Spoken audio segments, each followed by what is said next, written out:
«Эхо Москвы» в Уфе и общественная организация «Берзямлек» представляют рубрику «Говорим по-башкирски».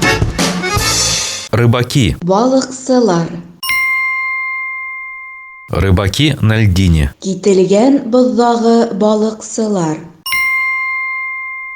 Рыбаки на льдине. Кителгән боздагы балыксылар.